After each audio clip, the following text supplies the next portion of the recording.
الحمد للہ الذی لم یزل عالما قدیرا حیا قیوما سمیعا بصیرا واشهد ان لا الہ الا اللہ وحدہ لا شریک لہ واکبرہ تکبیرا وصلی اللہ علی سیدنا محمد الذی ارسل رسولہ الی الناس کافۃ بشیرا ونذیرا وعلی آلہ وصحبہ وسلم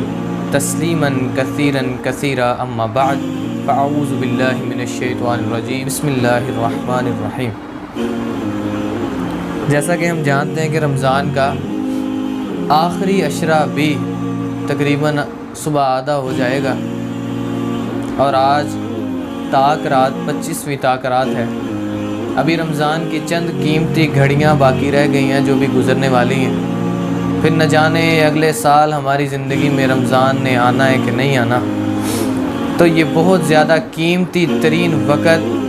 بہت زیادہ قیمتی ترین لمحے، بہت زیادہ قیمتی ترین یہ گھنٹے، یہ منٹ انسان کے لیے اتنے قیمتی ہیں کہ جو اس کی بخشش کا سامان ہے اور اس کو معلوم نہیں ہے کہ اگلی بار میری زندگی میں، لیکن ہم ان قیمتی چیزوں کو سمیٹنے کے لیے رمضان میں کھانے پینے کی، پہننے کی ہر چیز، اشیاء جو ہیں وہ سیزن کی وجہ سے مہنگی ہو جاتی ہیں، مگر نیکیاں مہنگی نہیں ہیں، نیکیاں سستی ہیں، نمازیں سستی ہیں، بلکہ اتنی زیادہ، اتنی بڑی سیل لگی ہے کہ ایک نیکی پہ 70% گنا زیادہ آپ کو جو ہے وہ نیکی مل رہی، اتنی بڑی اللہ نے سیل لگا دی۔ تو کچھ باتیں ہیں بہت زیادہ ضروری عید کے حوالے سے، کہ دن کرنے والی سنتوں کے حوالے سے۔ اسلام نے مسلمانوں کو 2 عیدیں دی ہیں، 2 تہوار دیے ہیں، 2 خوشیاں دی ہیں۔ آپ صلی اللہ علیہ وسلم نے فرمایا عیدین جو مسلمانوں کے لیے 2 عیدیں ہیں، ان میں سے عید الاضحیٰ اور عید الفطر ہے۔ ایک چھوٹی عید کے نام سے ہمارے ہاں مشہور ہے، ایک بڑی عید پہ ہم قربانی کرتے ہیں جانوروں کی، جبکہ چھوٹی عید جو ہے اس کو رمضان المبارک کا جو آخری دن ہے ختم ہونے کے بعد، رمضان المبارک کے ختم ہونے کے بعد جو اگلا دن آتا ہے اس کو عید جو ہے اضحیٰ کا فطر کہا جاتا ہے۔ ہمارا اب کیا شیڈول ہے ہمارا کہ سارا رمضان نیکیاں کرتے اچھے بھلے بنے ہوئے، جو رمضان ختم ہوگا ویسے کے ویسے بگڑ جائیں گے فوری۔ تو اللہ تعالیٰ سے دعا ہے کہ اللہ تعالیٰ جیسے ہم رمضان میں ہیں ویسے ہی ہمارا دل دین اسلام سے جوڑے رکھنا۔ جیسے اب ہمارا دل میں شوق ہے نماز پڑھنے کا، ہمارے دل میں شوق پیدا ہوا ہے قرآن پڑھنے کا، تو رمضان گزر جائے، رمضان کے بعد والا مہینہ ذی القعدہ آ جائے، ذی الحج آ جائے، لیکن وہ شوق نہ بدلے، وہ قرآن پڑھنے کا شوق نہ بدلے، نمازیں پڑھنے کا شوق نہ بدلے، وہ روزے رکھنے کا ہمارا شوق نہ بدلے۔ ہم میں سے بہت زیادہ لوگ ایسے ہیں چاند رات کو ہم نے بازاروں میں گزار دینا ہے، چاند رات کو ہم نے اپنے یار دوستوں کے ساتھ اپنی دکانوں میں گزار دینا ہے، چاند رات کو ہم نے اپنے یار دوستوں کے ساتھ چوکوں بازاروں میں گزار دینا ہے۔ ہر شخص کہتا ہے بھائی میری عید نامکمل ہے، میں جوتا لے آؤں۔ ہر شخص کہتا ہے میں فلاں کپڑا اپنا، میری کوئی عورت، کوئی ہماری ماں بہن کہتی ہے میں فلاں رنگ کی جو میری چنی ہے رہ گئی ہے، میری فلاں جو میری قمیض رہ گئی ہے، فلاں لیس جو ہے میری لگانے والی کپڑے پہ رہ گئی ہے، وہ ساری چیزیں میں مکمل کر لوں، اس کے بعد اس کے علاوہ میری عید مکمل نہیں ہے۔ عید کی نماز نہ پڑھیں گے عید مکمل ہو جائے گی۔ لوگ سمجھتے ہیں کہ عید والے دن فجر کو ضائع کر دیں گے عید ہو جائے گی، لیکن اگر عید کے دن پہننے والی چیزوں میں سے، عید کے دن کھانے والی چیزوں میں سے، عید کے دن آنے والے مہمانوں کو کھلانے والی چیزوں میں اگر کوئی چیز کم ہے تو پھر عید نہیں ہوگی۔ تو پھر ساری رات یاروں دوستوں میں گزار دی، ساری رات شاپنگ میں گزار دی، ساری رات ان تمام کاموں میں ہم نے گزار دی، مگر پھر ہوا کیا کہ فجر وقت سو گئے، جب نیند کا غلبہ آیا شیطان نے تھپکیاں دی، فجر ٹائم سو گئے، ساری رات جاگی مگر فجر ضائع کر دی۔ عید کے دن سب سے بڑا اور اعلیٰ خوشی کا جو دن تھا، اسی دن ہم نے فجر کی پہلی نماز ہی نہیں پڑھی، پہلی نماز ضائع کر دی۔ آپ صلی اللہ علیہ وسلم نے فرمایا مکروہ ہے، ناپسندیدہ عمل ہے، مجھے لگتا کہ تم لوگ عشاء سے پہلے سو جاؤ اور عشاء کے بعد بیٹھ کے باتیں کرو۔ کیا مطلب؟ عشاء سے پہلے اگر سو جاؤ گے تو عشاء ضائع ہو جائے گی، اور اگر تم عشاء کے بعد بیٹھ کے باتیں کرتے رہو گے تو پھر فجر ضائع ہو جائے گی۔ ان نمازوں کی اس قدر فکر ہے، اس قدر صحابہ کو اللہ کے نبی کو نمازوں کی فکر ہے کہ فرما رہے ہیں کہ اس سے پہلے سونا نہیں، عشاء نہ رہ جائے، عشاء کے بعد جاگنا نہیں، فجر نہ رہ جائے۔ اب ہم نے سب سے اٹھ کے پہلے انشاءاللہ عید کے دن فجر کی نماز پڑھنی ہے، اس کے بعد آدھا گھنٹہ یا 1.5 گھنٹہ 1.25 گھنٹہ ہمارے پاس ہے تیاری کرنے کے لیے عید کی۔ تو سنتوں میں سے کیا ہے کہ آپ صلی اللہ علیہ وسلم عید کے دن کی جانے والی جو سنتیں تھیں ان میں سے سب سے پہلے آپ صلی اللہ علیہ وسلم غسل فرماتے ہیں۔ تو عید کی سنتوں میں سے آپ صلی اللہ علیہ وسلم نے شریعت نے ہمیں بتا دیا ہے کہ ایک تو جمعے والے دن غسل واجب ہے، اور دوسرا عیدین کے موقع پر، عید الاضحیٰ پہ بھی عید الفطر پہ بھی غسل جو ہے وہ واجب ہے۔ اب غسل جو ہے وہ دونوں پہ واجب ہے، عیدین پہ تو عید والے دن سب سے پہلے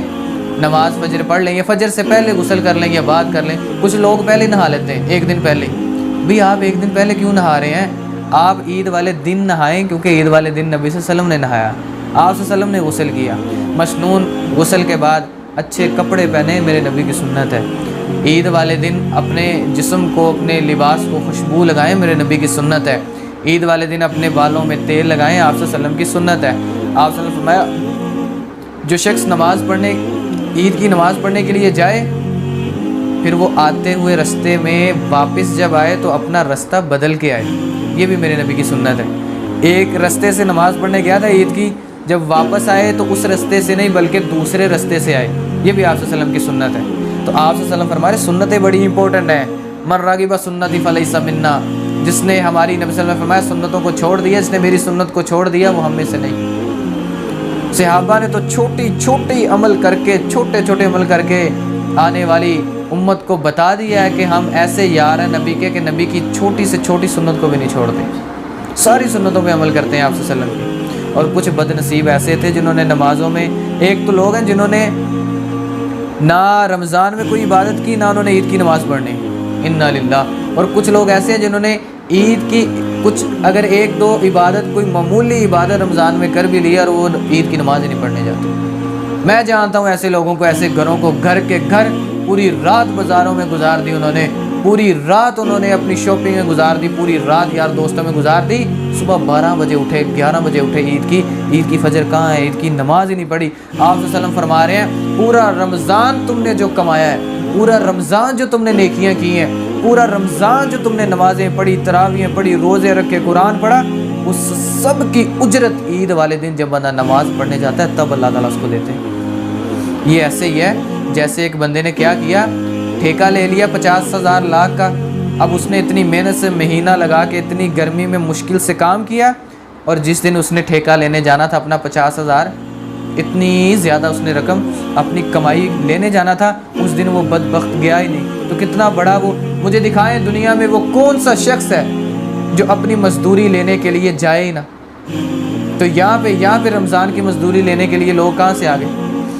عورتوں کو آپ صلی اللہ علیہ وسلم فرما رہے ہیں کہ وہ ضرور جائیں، حتیٰ کہ کسی عورت کے پاس اگر لباس، اس کے پاس چادر نہیں ہے تو اپنی سہیلی سے چادر لے کے عیدگاہ میں پہنچے، حتیٰ کہ وہ ڈیورنگ آف دی پیریڈ میں، یہ ایسے دنوں میں ہے جس دنوں میں عورت نماز نہیں پڑھ سکتی، آپ صلی اللہ علیہ وسلم فرما رہے ہیں وہ تب بھی جائے، نماز نہ پڑھے لیکن وہاں پہ بیٹھ کے دعا میں شامل ہو۔ تو پتہ چلا اتنی امپورٹنٹ ہے عید کی دعا۔ ہم میں سے اکثر لوگ کیا کرتے ہیں، نماز پڑھی، خطبہ بھی نہیں سننا، فوری اٹھے اور گھر کو آگے، پتہ نہیں کون سی چیز ہے جو بیٹھنے نہیں دے رہی مسجد میں، کون سی چیز ہے جو خطبہ جو سننے نہیں دے رہی، شیطان پیچھے لگا ہے، نفس پیچھے لگا ہے، وہ کہتا نہیں بیٹھنا نہیں یہاں پہ 2 منٹ۔ اور آپ فرما رہے ہیں جب بندے نے دعا مانگنی ہے ہاتھ اٹھا کے، اس وقت اللہ نے جھولی میں ڈالنا ہے جو پورا مہینہ کمایا ہے، جو پورا مہینہ تم نے اجرت جو لینی تھی اللہ تعالیٰ سے، پورا مہینہ تم نے کمایا، پوری مہینہ تم نے اللہ کے سامنے گڑ گڑا کے جو نیکیاں کمائی ہیں رو کے، اللہ تعالیٰ نے اس کا صلہ تمہیں عید کے دن دینا تھا، اور تم نماز پڑھ کے گھر آ گئے۔ وہ تم نے اٹھا کے ہاتھ اللہ سے کچھ مانگا ہی نہیں، تو اللہ تعالیٰ، وہ تو بد نصیب ایسے ہی ہیں جو صبح فجر کے وقت سوئے ہوتے ہیں، فرشتے رزق لائے تھے پلٹ کے چلے گئے۔ اللہ تعالیٰ، اللہ رب العزت، اللہ جل جلالہ، اللہ تعالیٰ کی اتنی بڑی ذات بھی فجر کے وقت آخری آسمان پہ اللہ تعالیٰ آ کے کہہ رہے ہوتے ہیں کہ ہے کوئی مجھ سے مانگنے والا، مگر ہم بد نصیب سوئے ہوتے ہیں۔ یہ ہمارا حال ہے۔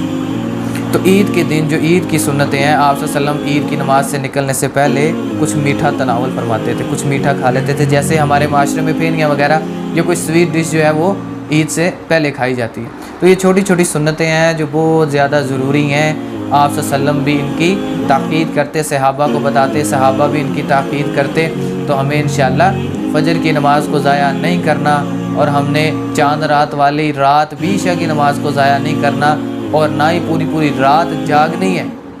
کہ صبح فجر رہ جائے۔ یا تو پھر اگر آپ نے کسی ضروری کام سے جاگنی ہے، منع نہیں کر رہا، جاگ لیں، لیکن صبح فجر ٹائم نہ سوئیں۔ کتنا بدبخت اور بد نصیب ہے وہ شخص جس نے پوری رات تو جاگ لی، مگر جب نماز پڑھنی تھی، فجر کا وقت ہوا، تب سو گیا۔ کتنی بڑی فضیلت سے محروم رہ گیا۔ تو اچھے کپڑے پہن کے، خوشبو لگا کے، تیل لگا کے مسجد کی طرف جائیں، مسجد کی طرف تکبیرات بلند، اللہ اکبر لا الہ الا اللہ واللہ اکبر وللہ الحمد، یہ پڑھتے پڑھتے جائیں۔ یہی تکبیرات جو ہیں وہ پڑھتے پڑھتے واپس لوٹیں، تو اللہ تعالیٰ بہت خوش ہوتے ہیں اپنے بندوں سے کہ میرا بندہ میری بڑھائی، میری کبریائی بیان کرے۔ ابو ہریرہ سے روایت ہے، آپ صلی اللہ علیہ وسلم فرما رہے ہیں کہ اللہ تعالیٰ فرماتے ہیں میں اپنے بندے کے ساتھ ہوتا ہوں جب تک اس کے ہونٹ میرے ذکر سے ہلتے رہتے ہیں۔ تو عید کے دن یہ سنتیں جو ہیں، زیادہ تر جو اہم سنتیں تھیں وہ میں نے بتا دیں۔ اللہ تعالیٰ سے دعا ہے کہ اللہ تعالیٰ ہمیں نمازوں کو نہ چھوڑنا ہے، اللہ تعالیٰ ہمیں نمازیں پڑھنے کی توفیق دے دے مکمل، جس طرح اب نمازیں 5 ہماری ہیں، اسی طرح اللہ تعالیٰ بعد میں بھی، رمضان کے بعد میں بھی ہمیں 5 نمازیں پڑھنے کی توفیق عطا فرمائے۔ وآخر دعوانا الحمدللہ رب العالمین۔ السلام علیکم وما توفیق الا باللہ۔ میرے مولا تیری رحمت سے نکلا